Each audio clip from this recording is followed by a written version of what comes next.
Cream আপার মেয়ের এই প্রথম আমি হাসিটা দেখলাম, একটা ভিডিওতে দেখলাম যে সে হাসতেছে।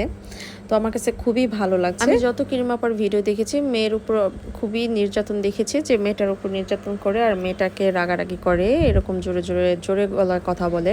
এটা হতে পারে তার ভিউ ব্যবসা বা অন্য কিছু হতে পারে, তার ইনকাম সোর্সও হতে পারে। বাট আমি মনে করি যে একটা ছোট বাচ্চার সাথে এভাবে খারাপ বিহেভ করে তার এরকম ইনকাম সোর্স করাটা, এই ব্যবসাটা একদমই তার উচিত হয়নি। আর দেখলাম যে সে প্রশাসনের হাতে আছে, যায় না বাচ্চাটা কিভাবে তার মা ছাড়া থাকবে। আমার কাছে খুবই কষ্ট লেগেছে যে আসলে একটা বাচ্চা, তাও ছোট শিশু, দুধের শিশু, কিভাবে মা ছাড়া ঘুমাবে, কিভাবে মা ছাড়া সে খাবে, মায়ের হাত ছাড়া সে কিভাবে খাবে, মায়ের লালন পালন থেকে সে কিভাবে বিরত থাকবে। মানে আমার আসলে খুবই কষ্ট লাগছে, কারণ আমারও 2টা বাচ্চা আছে। আমি তো আমার বাচ্চা ছাড়া কিছুই বুঝি না। যাই হোক না কেন, আপনাদের এই বিষয়টা আসলে কেমন লাগছে অবশ্যই কমেন্টসে জানাবেন। আমি কখনো কার পার্সোনাল বিষয় নিয়ে আসলে কখনো কথা বলি না, বাট এই বিষয়টা আমার কাছে অনেক খারাপ লাগছে। তার জন্য আজকের এই ভিডিওতে আমি এই টপিক নিয়ে একটু কথা বললাম। তো আসলে কেউ কিছু মনে করবেন না, এতটুকুই জাস্ট। তো আমি অনেকদিন পর হচ্ছে একটা মেকওভারের ফুল ভিডিও নিয়ে আসলাম। আর বেস মেকআপটা কিন্তু আমি অনেক ভারী করেছি, দেখাই যাচ্ছে যে আমি বেস মেকআপটা অনেক ভারী করেছি।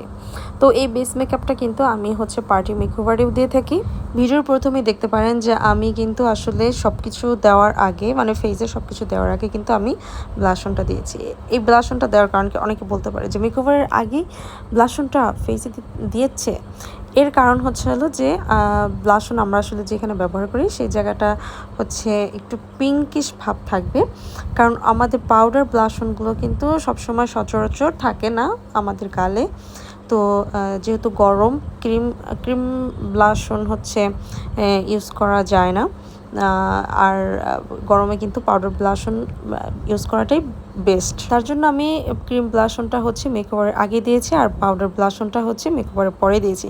আসলে মেকআপ অনেক ধরনের মেকআপ, যেভাবে মেকআপ করে শান্তি পায়। আমার মেকওভার ভুল, আপনার মেকওভার সঠিক, বা আপনারটা ভুল আমারটা সঠিক, এরকম বলতে কিছুই নেই। অনেক ধরনের মেকআপ আছে, মানে অনেক রকমের মেকআপ আছে। সিরিয়াসলি এটা আসলে প্রত্যেকটা আর্টিস্ট তার তার নিজস্ব একটা মেকওভারের মানে কি বলে আইডিয়া থাকে।